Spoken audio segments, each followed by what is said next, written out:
Welcome to the WEconnect Recovery Live Friday night speaker series. Tommy, welcome.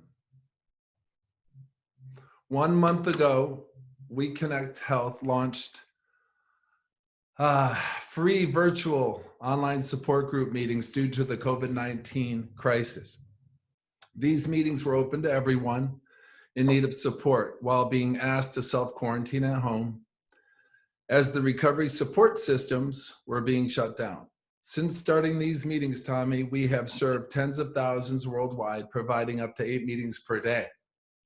Because of this, we are here to bring everyone together in one place to hear from and be inspired by speakers like you who have overcome their addictions and share their personal stories and recovery solutions.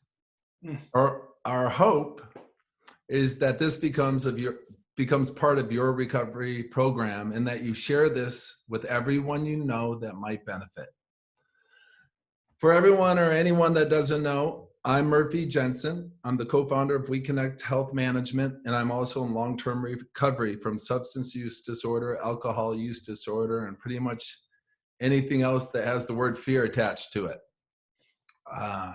The WEconnect Recovery Live talk is open to anyone dealing with substance use, mental health concerns, disordered eating, as well as any other quality of life concerns or behavioral health disorders. Instructions for meeting verification will be posted in the chat throughout the meeting. Our guest speaker tonight is Tommy Rosen. We are grateful to have him here launching our first WEconnect Recovery Live speaker meeting. Tommy is an advanced yoga teacher, an amazing tennis player. I call him the left-handed rocket rod laborer from India that can do a downward dog better than anybody. He has 28 years of continuous recovery from substance use disorder. 2 decades immersed in the recovery and wellness sector.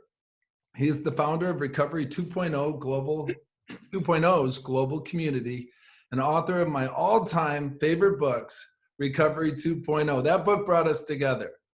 He's been sharing his recovery story for over 20 years and has done hundreds of interviews and has produced a #1 rated health and wellness podcast for people seeking change and personal transformation. The topic for tonight's talk is From Fear to Love. If you have questions for Tommy during the talk, drop it in the Q&A chat box at the bottom of the screen, and we will do our best to answer those questions, right, Tommy, at the end of the talk. Without further ado, Tommy Rosen, everybody. Thank you. Thank you, Murphy, so much. Thank you for your work, your presence, your heart, your wonderful spirit. And to your partner, Daniela, your business partner, who together with you have founded something just extraordinary. And this is an organization that I know is doing great work in the world on a growing and more impactful scale every day. And wind at your back. It's so needed, what you're doing. So thank you. I'm honored to be here. Always honored to sit in circle. Even though I see you all on a grid, this is our circle here. We're in a circle. And in this circle, we share a few things, all of us together. In this circle, every one of us has experienced a real and true humbling in our life from our own behavior. And there are many, many reasons and stories, complexities of our life, of our childhood, of our family of origin, of our genetics, of our epigenetics, our personality. Many, many things went into our moment-to-moment choices. And they continue to go into our moment-to-moment choices now. The question in recovery always is, how can I find freedom to make better and better choices, which ultimately lead to the fulfillment of my purpose in life? Why shoot for anything less? Why shoot for anything less than the fulfillment of your purpose in this life? I want to begin by asking all of us to contemplate the idea or the story that we may or may not carry, that because we experienced addiction in the ways that we did, that because of that, we won't be able to fulfill our life's purpose. It's such an important question, because if in the back of your mind you're thinking, because of what I've done, or the way I may have hurt myself or others, because of the behaviors around addiction, I won't be able to fulfill my life's purpose. If you carry that story, then I would suggest that that story and dismantling that story will become one of the most important aspects of your recovery. In point of fact, you having experienced addiction, me having experienced addiction in the ways that we did, led us into the circumstances whereby we could ultimately fulfill our purpose in life. And it couldn't have been done any other way. So that's good news. We're here precisely where we're meant to be, precisely as we're meant to be, with all of the challenges, all of the difficulty, all of the pain behind us, and also all of the joy, all of the love, and all of the connection that we get to experience in this life. So this is an experience of acceptance. What happened needed to happen. Mining what happened for all the lessons is a part of my recovery. And then becoming present right now and experiencing what is in front of me in my life, the challenges and the joys, and making better and better choices and decisions right now is the stuff of my life. It's the stuff of my life. So I'll tell you a few stories about my journey to this point. And I want to preface that by simply saying, please believe me. Please believe me. Just suspend all of your disbelief. Suspend any resistance, any judgment of me.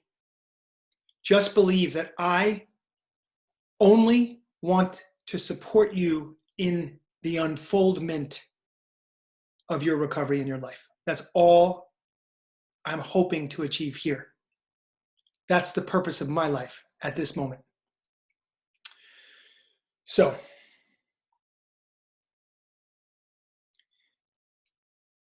the bottom is a sacred place. My bottom, my first bottom, the bottom I reached as a result of abject drug addiction, came in 1989. I say it's a sacred place because it's the place where you're able, for some reason, and there's not a lot of science around this, for some reason, when you reach that bottom, you're able to tell the truth. So a bottom is nothing more than that moment where you're finally able to tell the truth. And the truth of my situation at my bottom was, I've gotten off track. I don't know how to get back on track. I'm in incredible pain, physically, emotionally, mentally. I'm so lonely. I'm so alone in my sickness. And what I'm watching myself do is perpetuate that. I can't make a good decision. It is as if my power of choice has been removed from me. And I know what it is to feel out of control. I don't want to do this. I don't want to do this, but I can't prevent myself from doing it. I know what that feeling is. I also know the feeling of, if I do this, this is going to end in tears. This is going to go to a very bad place tonight. If I do this, this is going to lead me into pain. But even knowing that, I don't have the power to make another choice. That's called being powerless.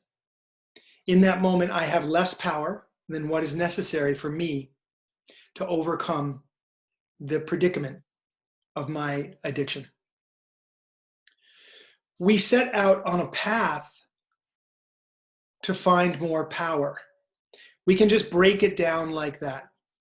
If you've been at the bottom that I just described, you don't know how to stop doing what you've been doing, but you don't know what new you could possibly do, and you seem not to be able to make different choices, then you've been to that place. In the big book, raise your hand just so I can see it. Are you guys familiar with, are you 12-step people? Are you working okay, all right. So from that perspective, it says in the book, we stood at the precipice. It says in the book, lack of power. Lack of power was our dilemma. Well, it's good to name the beast, right? All right, lack of power. So I need to go out and I need to tap into and seek greater power. Only problem is I'm in what's called an addictive cycle. So higher mind, yes, I need to tap into a power greater than what I've currently got available. Yes, this hasn't been working out. I need to make major shifts in my life. I do need to change. I do need to transform. Lower mind, you're uncomfortable. You're still lonely. Look at what a mess you've made of your life. No one wants to come near you. You're not to be trusted. You don't even trust yourself. So right there, you've got conflict. Higher mind, very clear on what to do. Lower mind, stuck right here. And that conflict is the nature for many of us of early recovery. What we need to tap into a source of power is, and this is just, we're in the realm of opinion here, because everyone can source power. Every human being can source power in the way that they source power. For me, I source power, particularly in early recovery, from other human beings. Other human beings held the key for me. So my recovery, my healing turned out it was in other human beings' hearts.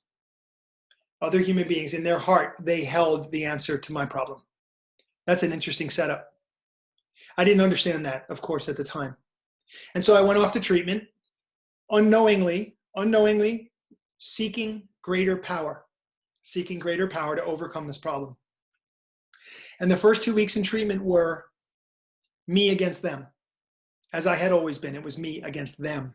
It was always me against them. And 2 weeks into my treatment stay, my counselor, who was this really tough 60-year-old woman named Pat, who had sort of been through it all, she was super sweet, but she was super tough, like street tough. This woman was really a tough broad, but she was sweet. She really had an unbelievable heart. And she asked me a few questions about my childhood and someone that had been very, very central to me in my childhood. And in the asking of those questions, the floodgates opened. My heart opened. My mind opened. And the tears started to pour. And it just continued for maybe 10, 15 minutes straight. Couldn't pull myself back. It was mourning my entire childhood. I mourned it all in 15 minutes. It was an epic cry. From that moment on, I had a thought. When I say from that moment on, I mean literally from that moment on, I had a thought. Maybe these people want to help me. Maybe they actually want me to succeed. Why don't you do what they tell you to do and drop some of that resistance that you've been carrying around? And so I started to do that. I just started to do what they told me to do. They had told me to make my bed, and I hadn't been good at it. Well, I got good at it. They had told me to, do certain chores and to write certain things down and to observe certain kinds of behavior. And they called me out on certain things that they saw as problematic behavior. And I was made to look at it. And it was through that introspection and that willingness to look that I was able to develop the very, very first seeds of honesty. I certainly could not call myself an honest person at that point in time, but I was developing the very first seeds of honesty. And what's so important about that is we can go nowhere without it. This effort of growing, of learning, of healing, of recovery, impossible without honesty. And the honesty that I'm talking about first is self-honesty. I at least have to be able to see for myself what I'm doing. And I have to be honest about whether it's actually working for me or not. And so that rigorous self-honesty was a critical piece of early recovery, and it's a critical piece of every single day of my life now. So I'm operating here with you guys today. I'm operating here with the basic philosophy that human beings are potentially an island of excellence. That's the term, island of excellence. And I believe that, meaning that's our potential. We are extraordinary beings. So having that as a core philosophy, I have to ask myself, how did I get so far off track? And what are the things that I did to get myself back on track, to move toward that goal of being an island of excellence? So dishonesty, the building of habit around the principle of avoiding pain, is basically what leads us into addiction, in my opinion. The creation of habit around the idea of avoiding pain is basically what leads us into addiction. We repeat the behavior. The pain is gone for a time being. We come down from the experience or down from that drug or alcohol, whatever it is, and we have to repeat the behavior again. We never deal with the cause or the condition. We just continue to adopt different kinds of behaviors which avoid the pain and prevent us from growing through it, processing the pain, moving on, moving forward in our life. We remain in fear almost all the time. We just simply remain in fear. Once you've done that enough, now you've established addiction. It's a neural circuitry in the brain, which keeps you in sort of a deep groove of behavior that you're used to doing, habit, a very, very deep habit. And you continue to get some relief for a period of time until you don't. Life builds up upon you, as life always will build up upon you when you try to avoid pain and the present moment. When you avoid what's going on right here because it's intolerable to you, you're not accepting of what's going on today, something in your life is unacceptable, and so you engage in behaviors to move the emotional pain of that to the side.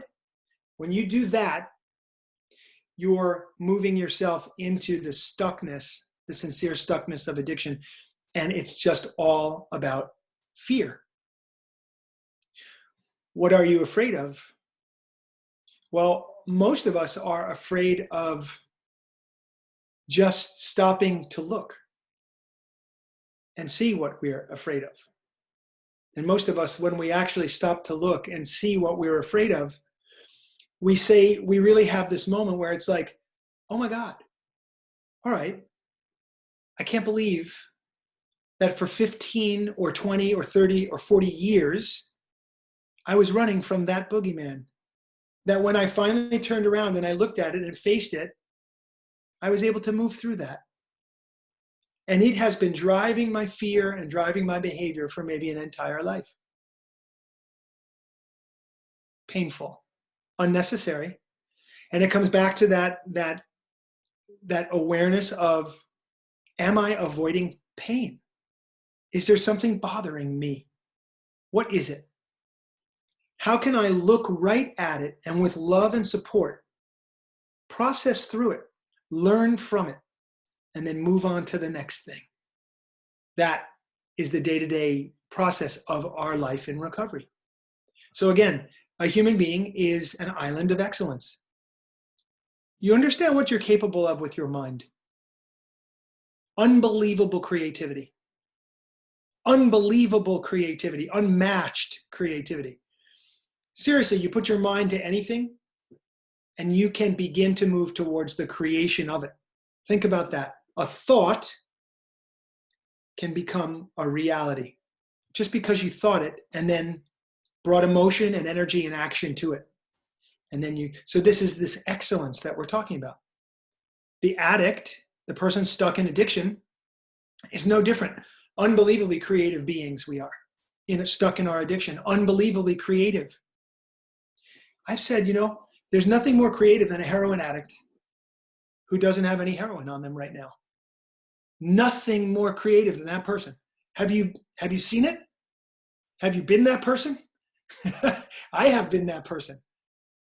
You will see unimaginable creativity from somebody who needs their drug of choice. Now, when that person cleans up and they get sober and they start to think, maybe it's not me versus them. Maybe somebody actually is considering me. Maybe somebody wants me to succeed. Then they're on that path.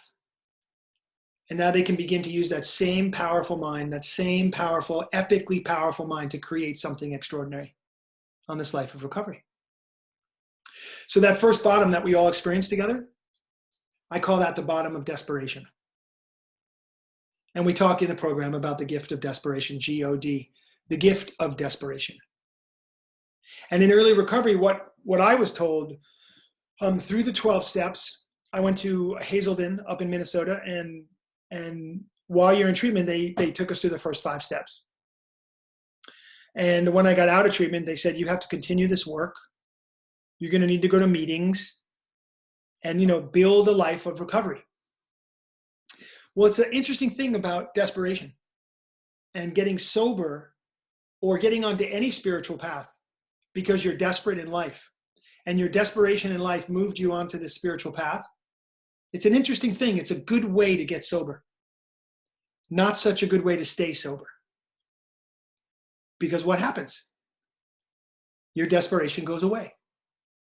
The reason why you got sober in the first place, the mechanism by which you had to make a change in your life is now gone. Your body feels better. You've been eating 3 meals a day, hydrating, not polluting your body with drugs and alcohol, sleeping at night. You start to feel better. Your physical body comes back. And guess what comes back with your physical body? Your ego. And your ego might start to say things like, those people in rehab, they're good people. They're good meaning, and they're well-meaning people. But I just had a rough couple weeks. I had a really shitty couple weeks. I probably didn't need to go to the length I went to end up in rehab. Maybe it wasn't that bad. If X, Y, and Z hadn't happened with, my girlfriend, my family, the job I had, the thing I was doing, if those things hadn't happened, it really wouldn't have gotten that bad. And so you start thinking these things. Desperation is gone. And those thoughts, of course, lead to relapse of some form or another. So the directive is surround ourselves with examples of victory. An example of victory. Somebody who has been through what you're going through what I was going through, who has succeeded. And they've made it to the next step or the next thing or the next place. They're an example of victory to me, who's looking at them like, okay, can you help me get to where you are? Because this is uncomfortable. It's very uncomfortable to be sober and want to use drugs Has anyone had that experience?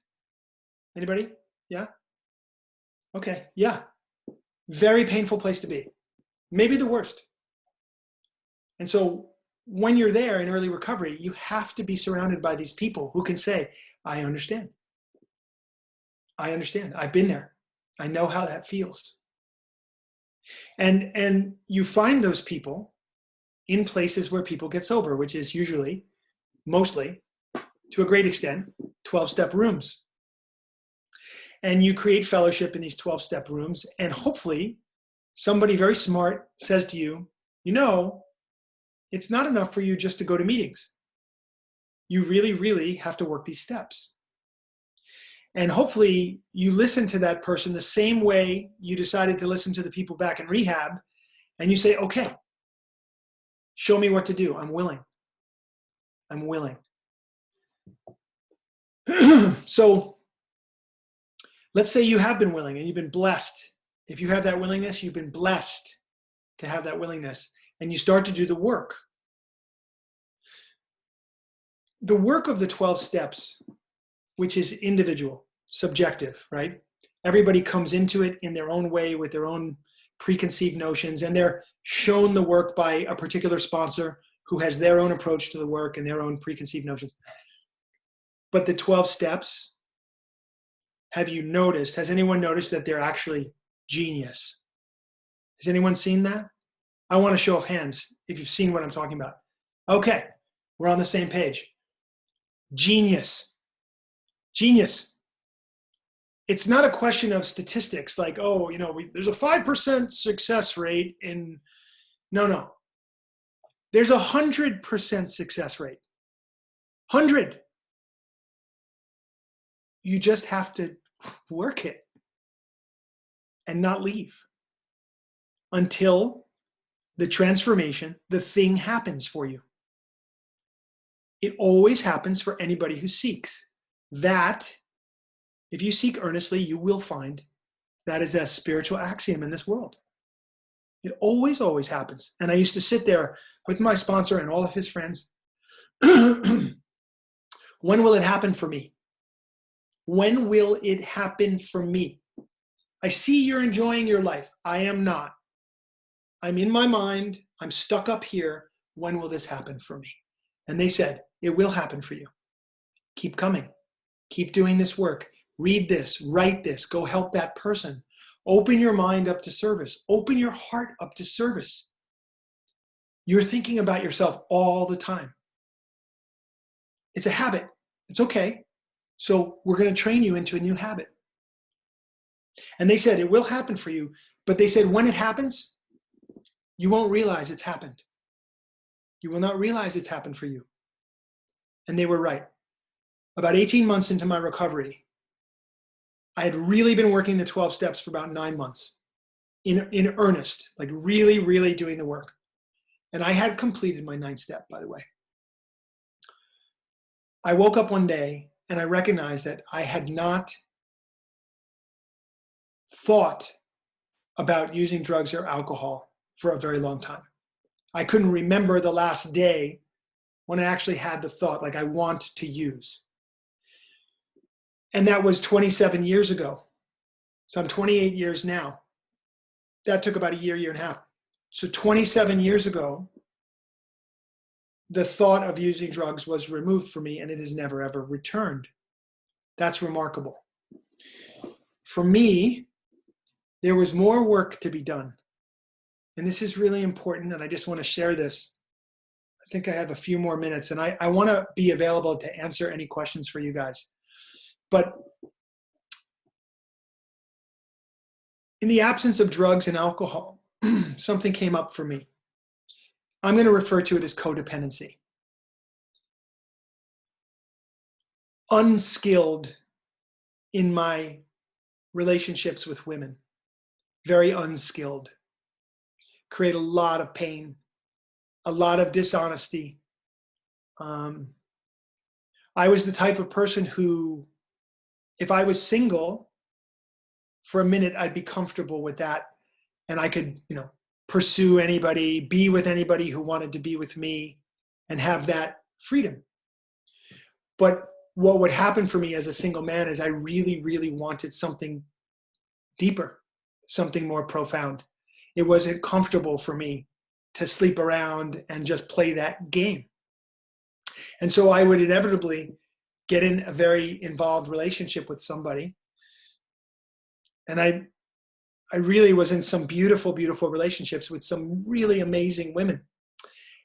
Long-term relationships, by long-term, I mean, over 2 years. Like we'd really be together and spend time together and get to know each other and fall in love and have wonderful experiences.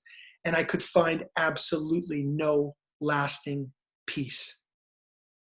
And I would crush it some way or another. And I'd become a single man again and play that cycle out. I could have played that cycle out for lifetimes. But I reached what I call the second bottom. And the second bottom came around my codependency, right around 9 years. 9 years sober. 9 years sober and out of my mind. So much pain. No thought of using drugs or alcohol, but face to face with my codependency, relationship issues. And a dear friend of mine named Nikki Myers speaks about codependency being we love Nikki. She speaks about codependency being the disease of the lost self. The lost self. And I love this term because the disease of the lost self really sums it up for me. I don't know when it happened, when I lost myself, or if I had ever found myself, or been ever connected to myself. But from the earliest memories that I have, I was always externally oriented, hyperactive. I used sports and movement to avoid myself. I never sat still for 5 minutes, and my parents and everyone around me took notice. And they were like, what is wrong with you? Why don't you ever sit down? Sit down. And I didn't know. All I knew at that time in my consciousness was I just want to run around. I just want to play. I just want to move. I just want to go. But later on, I would come to understand that when I got still, the only thing I knew of myself was anxiety. The only thing I knew as me was anxiety. And my whole life had been this rhythm I set up of reach out, get high, crash, come back to myself. But myself was this state of anxiety. Reach out again, get high, crash, come back to myself. It doesn't matter what substances I used. It doesn't matter about codependency or any of the other addictions that I've been through in my life. It was all the same mechanism. Anxiety is here. Reach out for something, feel better, get high, then crash and come back to the state of anxiety. The problem with that, of course, is you never get to know yourself. You never get to know love because you're too anxious to ever sit anywhere still.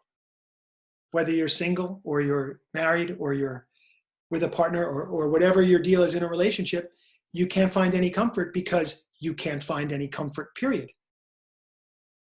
And so recovery for me has been a journey towards comfort, a journey towards ease, a journey away from anxiety, a journey away from stress. If my habit, let's just say my main addiction was just looking away from my own anxiety, that's my addiction. I just look away from my own anxiety. That was my addiction. And it doesn't matter the methods that I used, as I said. When you get right down to it, this was what the issue was, is I never, ever could find me. I could never sit still long enough to get to know me. And so what I was afraid of was me. Not me in my true sense, but me as an anxious, really tilted human being. And so recovery, the 12 steps gave me this foundation, this incredible foundation, rock solid, to be able to do this other work in my life, to be able to, after many years, to unravel this anxiety, which was written into my body, written into my mind, and which as an adult I was still making choices, even in recovery, to keep myself in anxiety, even though I didn't see it that way. So that second bottom came, and it forced me into a deeper inquiry. It put me on my knees again, and it created this openness of heart and openness of mind so that I could be ready for the next teaching. 12 steps, foundational. Couldn't have gotten anywhere without it for me. Just foundational, critical. And it's in my DNA. It remains in my DNA today, of course. And all the other work around codependency in relationships, somatic healing, so many different forms of therapy, different forms of talk therapy, tremendous 28-year relationship with yoga and meditation and the breath. A few years after I reached that second bottom, I reached my third bottom. And this is where the happiest part of my story comes. The third bottom came around gambling addiction. So I'm just a walking compendium of addiction. I've just gotten to go through all these different ones, and at each step, I had to learn the lessons that each one had to give me. And that was 12 years sober, gambling like a maniac. And the very, very long story, very, very short, is it forced me into a tremendous humility. And I guess I found my life teacher out of that experience, a man who could really show me how to unlock this healing potential in the body, a man who with his love and contentment was able to help me see a vision for recovery that would include the absolute total fulfillment of my purpose in this life, that I could walk the path toward that fulfillment. And whether I made it to the fulfillment or not, just walking the path was the fulfillment every day. Now this lecture, this talk is called From Fear to Love. So I'll finish with this. Most people I speak to, if they're honest, when I ask them, why do you stay sober? They'll tell me they stay sober because they have to. That they're terrified of going back to the life that they had before. That they just so frightened of their addict coming out. And I asked them, if you had your drug of choice here right now, and you could take as much of it as you want, and no one would ever know, no one would ever find out, would you do it? And most people, if they're honest, they say, yeah, of course I would. Sure I would. And to me, that is an indication of a stage of recovery that has another stage beyond it. So it's not a bad thing to be in that stage because you've made it that far. But what Guru Prem gave me was this vision of that next stage. Because they say to me, wouldn't you use drugs if you could, get away with it? Wouldn't you go back? Wouldn't you have that experience for a weekend? No one's going to know. And I'm like, no, of course not. Of course not. I used to stay sober out of fear. Fear of what would happen if I wasn't. Fear of what it would mean. Fear of the terror of addiction. And remembering what that was for me. And there was a shift in my recovery. Somewhere in there. Where, and I guess it was after I met my teacher in 2003. My desire to stay sober was no longer based on fear. It was based purely on love. Love of the life that I've gotten to live. Love of myself. Love of my wife. Love of my life. Love of God as God expresses itself to me. love of people, love of movement, love of health, even love of the challenges of my life, recognizing that those challenges, each of them brought me to a further level in my life. That my whole recovery was based on this idea of moving from fear to love. And when that transition was made for me, everything changed. The game changed for me forever. Yes, it's one day at a time. I just haven't had that experience of going back to that feeling of, oh my God, I'm going to lose this, or I won't get that, or, I'm just showing up.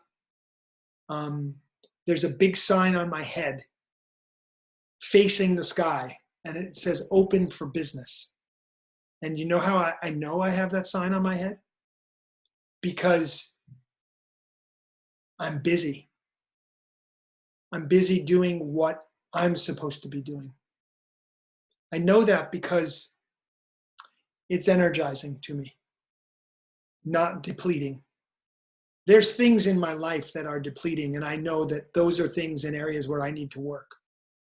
But what I'm describing to you right now is a kind of an orientation toward love, leaning into love, leaning into service, leaning into this present moment, being willing to have difficult conversations, being willing to look at the pain and the challenge of any particular moment.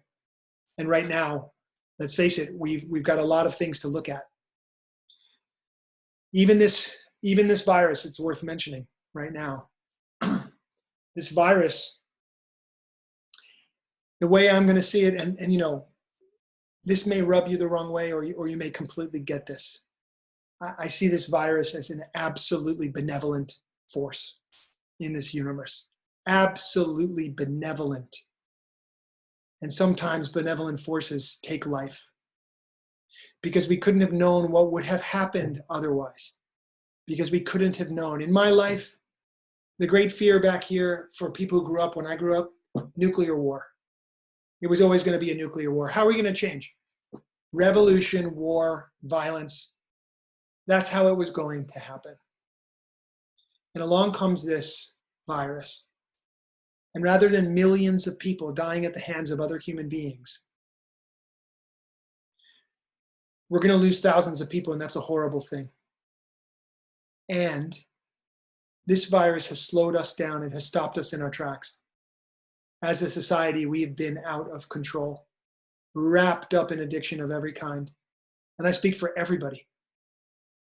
And now we've been stopped in our tracks and we've been sent home. We're forced to sit still. We're forced to look at each other if you're with somebody in your quarantine, in this lockdown period. We're forced to be more quiet, more contemplative, more internal. As we are more contemplative, more quiet, more internal, we're watching the earth heal itself in one single month. 36% of the atmosphere has healed itself from where we were a month ago. It's just extraordinary. And so we have some very serious things to look at. As people in recovery from addiction, I believe that we have the answers to society's addiction woes. I believe we are very well suited to solve some of these problems for large groups of people based on the concepts expressed in these 12 steps. We admitted we were powerless. We searched for greater power. Knowing there was greater power, we made a decision to work with that greater power, to align with it.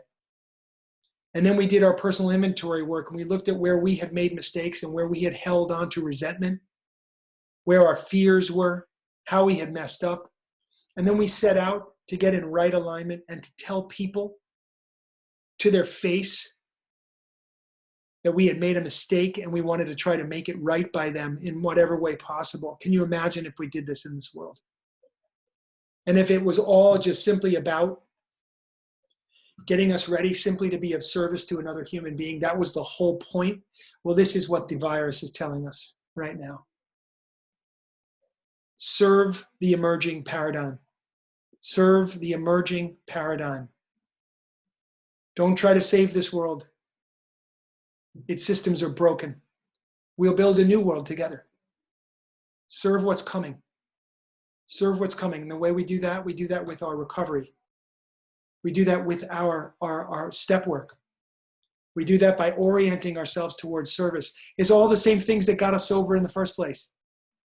And all we have to do is just keep doing this work. And we're guaranteed to step forward along a path that leads to the absolute fulfillment of our purpose in this life. Nothing could be more joyous. Nothing could be more joyous. This is Easter weekend. It's Passover week. These are the themes of freedom and resurrection. And who beyond us understand those concepts any better? We have literally been resurrected from being spiritually dead. And we know freedom each day because of these steps and because of each other and the work that we get to do. So that's what I have to say tonight. There is this movement from fear to love. You probably have experienced it. And by the way, it's not something you have to wait for. You can experience it every morning. Every single day you can experience that movement from fear to love. You don't have to wait 18 months, 12 months, 2 years. No. Set your mind on it every single day. And one day at a time, you'll be in love. You'll just be in love. So thank you for letting me share. Love you guys. Thank you, Tommy. Thank you, Tommy. Let's hear it for Tommy, everybody. Tommy Rosen. Whoa, I'm feeling a little fragile, a little vulnerable.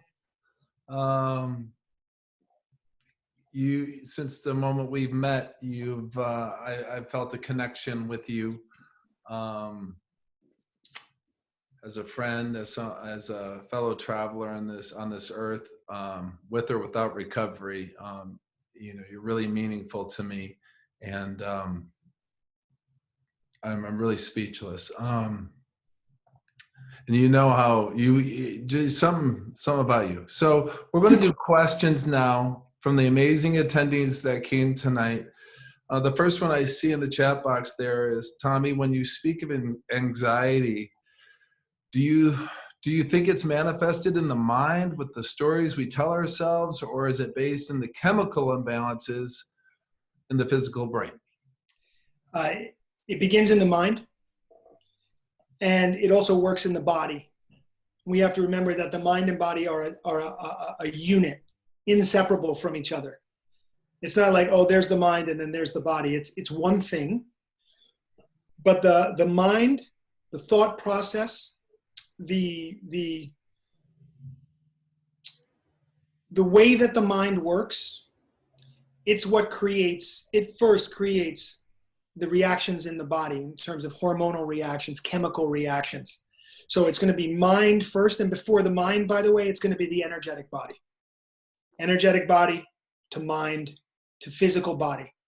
It's going to go from subtle to grosser in the way that it affects. Just like any disease hits the energy body first, mind, and then body. By the time you feel it in the body, it's been there for a little while already. But it's the thought process that drives addiction, drives behavior, drives chemistry to a great extent. Obviously, there's autonomic processes in the body that take place free from thought. That's a different discussion, though.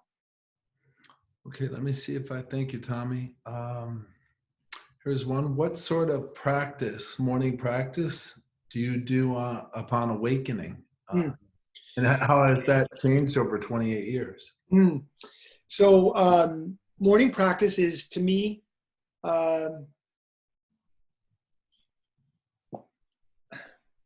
if you want to have an extraordinary life, well, let's put it this way. If you want to have an extraordinary day, you want to start at the beginning of the day. If you take care of the beginning of the day and you set yourself to have a conscious day, then you repeat that, you're going to be living an incredible life. With no morning practice, I just don't know how people do it.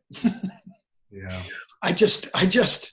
So what I do is I practice physical yoga, hatha yoga, vinyasa, but also kundalini yoga and meditation.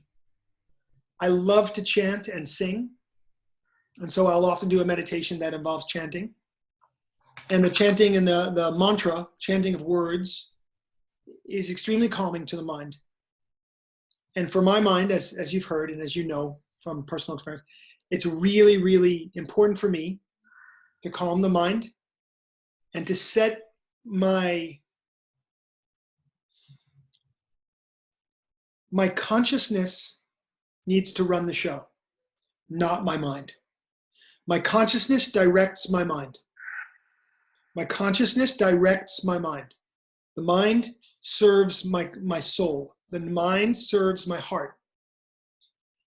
The mind is a terrible master, but it's a wonderful servant. When I spoke earlier about a human being being an island of excellence, that becomes really true when you learn how to direct the mind. So that's what we do in the morning. We also get the body, physically awakened, ready. We work with the nervous system. We work with the endocrine system. We get ourselves online, but ultimately at the end of my morning practice, there's going to be silence. The thing that I was missing in my childhood, the thing that I never got to give myself that gift. Now I want it every day. I've fallen in love with myself in the truest sense of that word. I've fallen in love with myself, and I want to be there for longer and longer periods of time. And once I'm established in consciousness, so consciousness is running the show, and this is a thing that I could teach you or anyone. If you ever wanted to learn that, you come on retreat with us sometime, we'll do that. I also just wanted to mention that we have a morning practice challenge right now. It's completely free. Just go to morningpractice.com and start. Every day you'll get a little mini email from me. Yeah. The first day I'll send you one practice that you'll do for all 14 days. And if you do that practice and you go through that 14 days, you write me afterward and we'll talk about what you've experienced. Very profound though. So I do that pretty much every day. Tommy, the world is experiencing through COVID-19 isolation, the quarantine.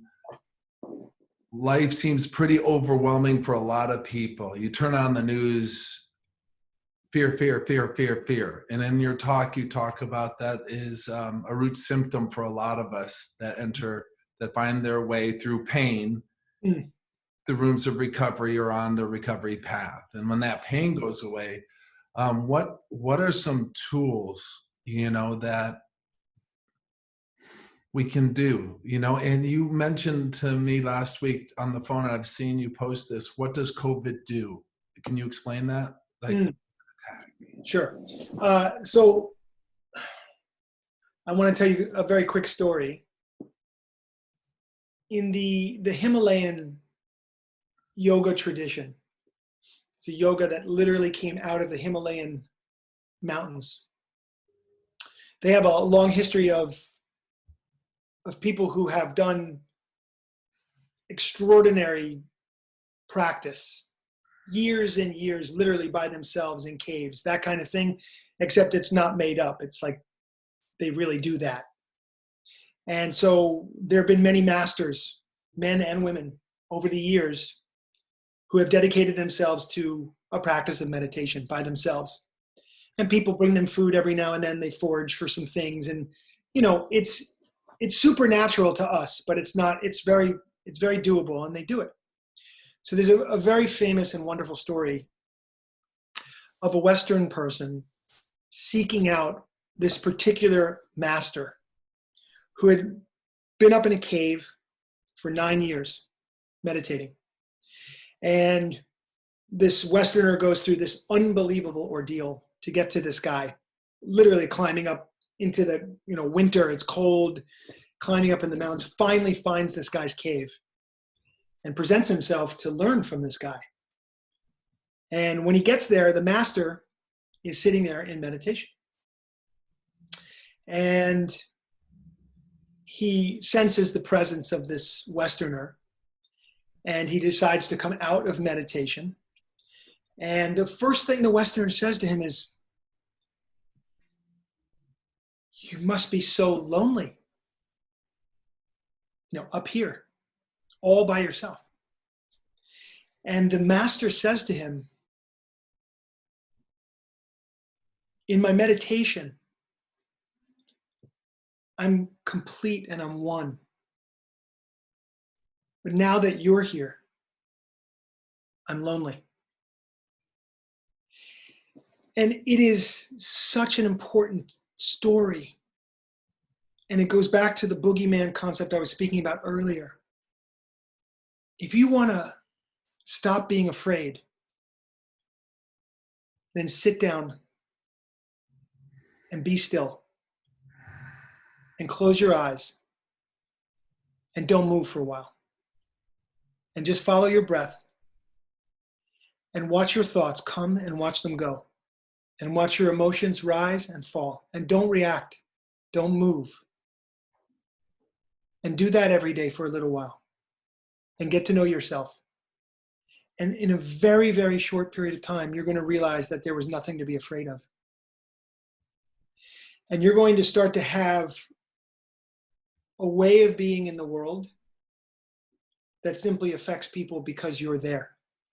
You don't even have to say a word. There's a big difference between being alone and being lonely. And COVID, one of the things it's teaching us is that lesson, if people are guided to learn it. But without a meditation practice, without a practice of just sitting with yourself and all of the muck and the nonsense of the mind, until you learn just how much nonsense and how empty it is, then you stay on the hamster wheel. You keep watching Fox News, CNN. You stay in fear with everybody else. And your transparent, beautiful, crystal clear mind is gone. And the idea of being an island of excellence becomes impossible in that moment. And if you recognize that, then, okay, you can do something about it. I say it as I say everywhere I go.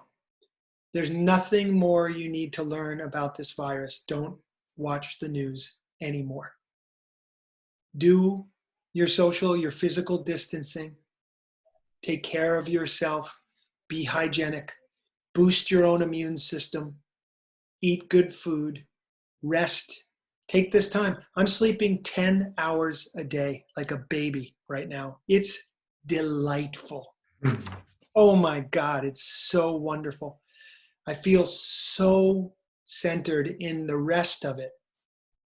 No stress. There's none of that, oh, you should be working more, you should be doing more, you should be having more, you should be getting more. All that insanity, which I'm very well familiar with in my own life. Not here right now. COVID attacks the human being in the lungs and attacks the mind. To deal with the lungs, you have to get into a breath practice. Exercise is wonderful, but learning how to use your breath to really detoxify the lungs, the mucous membranes of the lungs, keeping the lungs fresh, building your lung capacity, which builds vitality, which builds immunity. These are the technologies for right now. They're very easy to learn. I'm teaching daily yoga classes for free at 8:30 a.m. Pacific every day. Just come. We're doing it every day. Just show up. You don't need to do anything. Just click a link and be in class 8:30 in the morning every day. And we'll do this stuff together. And you'll love it because it's something that human beings love. Awesome. All right. Thank you, Tommy. In closing, Are there more questions? well, there was one that why was the I'm man happy to be here as long someone joined him? Say it again. Why was the man lonely after someone joined him was one question. Because the man was pulled out of his oneness, out of his meditation, and he was drawn back into the fear and the disconnectedness of this Westerner's mind. Yeah. So he was reminded of that disconnection, where before that, he had just been very comfortable with being in meditation and felt no sense of loneliness whatsoever. So that's the message there. Tommy, I had an experience a few years back, and I was back in the state of Michigan, in the home I was raised in, and I had a huge weight of fear come upon me, and I called someone in long-term recovery, and do fears ever get eliminated, or has it become like what he shared with me over his long time in recovery, the management of fears, the way we manage our fears and we're able to keep them at bay or to let them come and go? What's your thoughts on that? I think fear is just generally a part of the human experience, like making mistakes is part of the human experience. My dear friend Ralph Gates, he says, we didn't come here not to make mistakes. You know, and I love that. And there was a beautiful painting I came across one day that I had to have somebody photograph me right in front of. I was like, you know, here's the painting. The painting said, on to the next mistake. Yeah. And so fear is a part of the human condition. The ultimate fear is obviously the fear of death. That's the big matter, right? That's the big issue. And so even the most advanced people that I've met, they talk about working on that particular fear. We know that the mind, the ego, tries to do two main things if we catch it. It's going to try to move us to recreate pleasure, or it will help us to try to avoid pain. So the mind is just constantly making these decisions based upon recreate pleasure, avoid pain. In principle, there's nothing wrong with that idea. We want to know, for example, if I touch a hot stove, that it's going to burn my hand. We want to remember that, and we don't want to do that again. But in terms of memory and the creation of stress and being stuck in this pattern of always recreating pleasure and avoiding pain, essentially what we're doing is we're in a mechanism of control. We're trying to control outcomes rather than live creatively, live spontaneously, live based on the present moment, not living based on a memory, which is usually inaccurate, of something that took place at some point in the past that you may or may not actually consciously remember. So breaking out of this cycle will help us to live spontaneously. Living spontaneously means we're willing to face the unknown. Why? Because we don't know what's going to happen when we live spontaneously.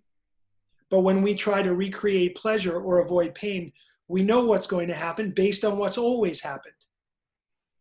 So as we practice and we develop this muscle of spontaneity and creativity, we're also practicing working with fear. Fear of the unknown. Fear of stepping out. You know, I could fail here. Or, you know, maybe even worse, I could succeed here. Oh my God, what does that mean?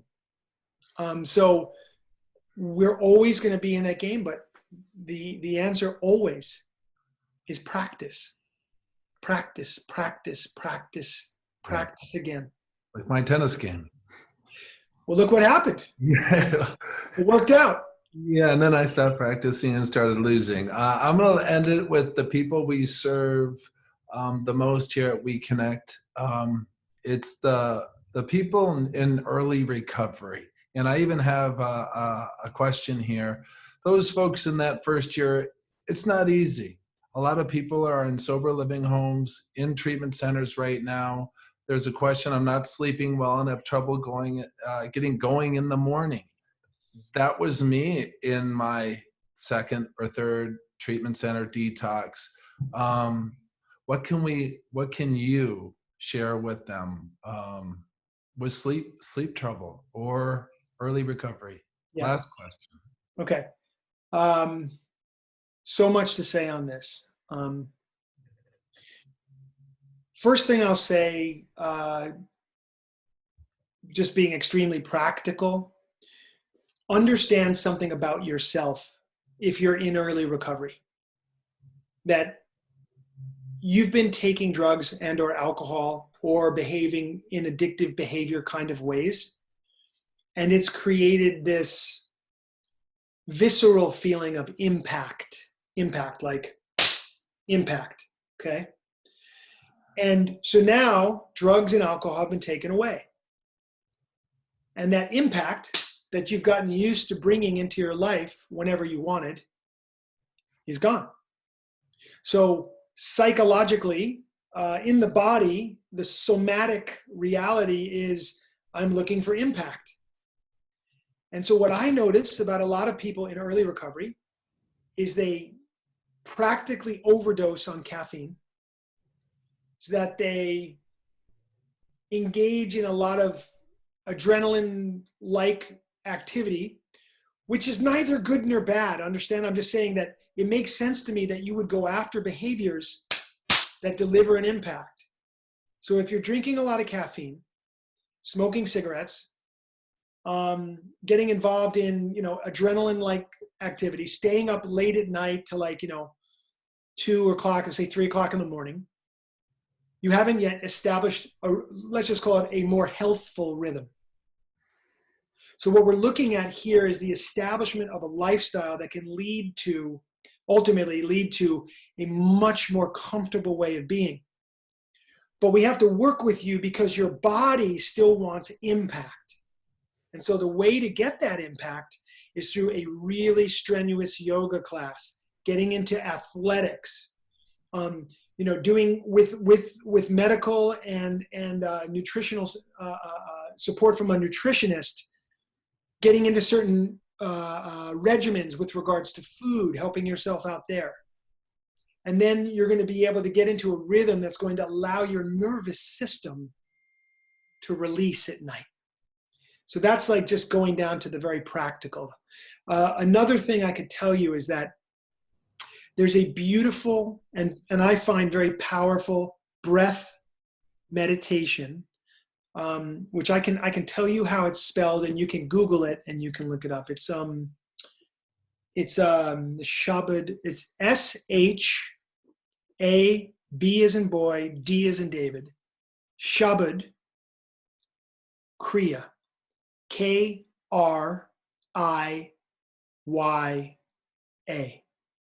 Shabad Kriya. That's a particular breath sequence that if you learn it, you do it for about 5 or 10 minutes right as you're trying to go to bed, or if you're challenged in falling asleep.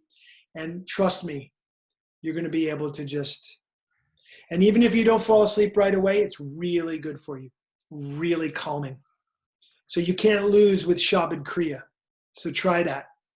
It's really powerful. Works for me. Awesome. Thank you so much, Tommy. All of us here at WEconnect Recovery Live and WEconnect Health Management are honored to have had you here tonight speaking to all of us and bringing your Recovery 2.0 community, who I met a few of the fellas and ladies and gentlemen. I personally want to thank everybody in attendance. So grateful for all of you. Join us again for our next speaker meeting in 2 weeks. That's Friday, April 24th, same time, same place. Until then, I'm wishing everyone, Tommy and I are wishing everyone a safe and healthy road to recovery. Just a reminder, if you'd like more information or you'd like to see a tape of this or share a tape with this, go to WEconnectRecovery.com. If you want to know more about Tommy Rosen and his services, go to TommyRosen.com. Actually, go to R20.com. R20. There we go. R20.com. There we go, yeah. Thank you. R20.com. Like I said, a recording of this talk will be available most likely at both places. So until next time, have a blessed night, everybody. Love you. Bye. Love you. Lots of love, everybody. Love Tommy, tennis soon. you. I hope so. I hope so too. Bye.